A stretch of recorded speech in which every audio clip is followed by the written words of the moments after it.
It's Chris Hobart, the Wealthologist, and today we're going to ask a hard question. Is the American household quietly slipping into debt crisis? Let's take a closer look.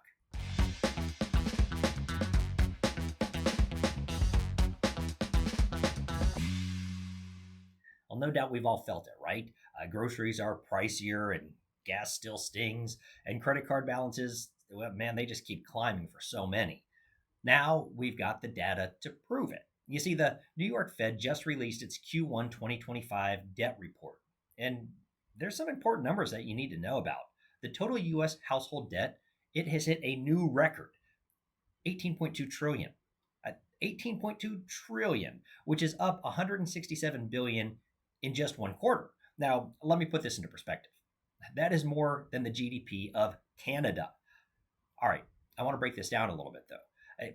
Mortgage balances, well, they jumped by 199 billion, which now totals 12.8 trillion. So that's 70% of all household debt.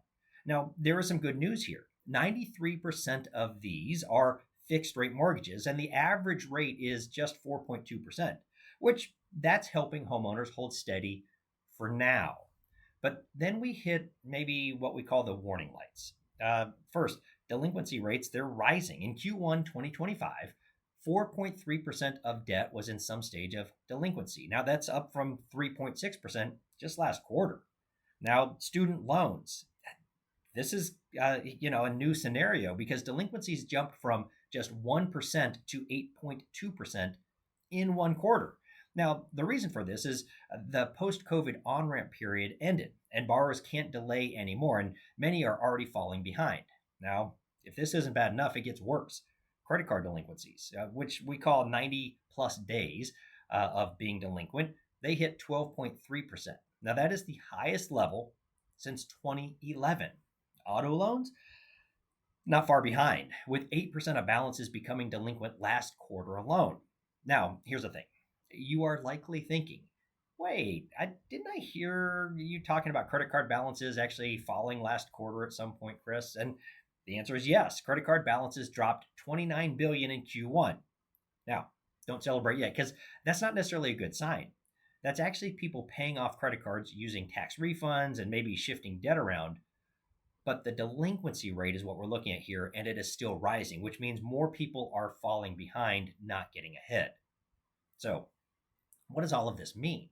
We're kind of in a strange moment, right? On paper, consumer spending is strong. People are spending. But if we go underneath a little bit, Americans are juggling more debt at higher interest rates with fewer safety nets. Now, we have seen this movie before. The last time debt delinquency spiked this fast was right before the last major financial shock. Now, this doesn't mean we're headed for a crash, but it does mean it's time to pay attention. Now, here's what you can do. First, audit your interest rates. If you're carrying balances, start by attacking the highest rate debt first. Number two, review your budget. Trim some subscriptions that you might have. Maybe if you've got some impulse buys, pull back a little bit on that. Whatever it takes to build a little bit of breathing room. Number three, if you've got student loans, do not ignore them. If you're behind, talk to your servicer. The good news is options exist, but they don't find you. You've got to go to them.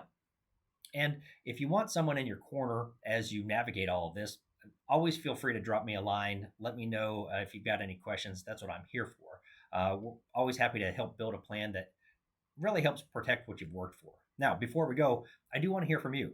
What is your biggest concern right now? Is it student loans, credit cards, housing costs, something else? Do me a favor, drop them in the comments below, and let's get real about what's weighing on families today. Also, please like and subscribe and share if you found this helpful. As always, I'm Chris Hobart, the Wealthologist, and I'll see you next time on the Wealthologist Weekly.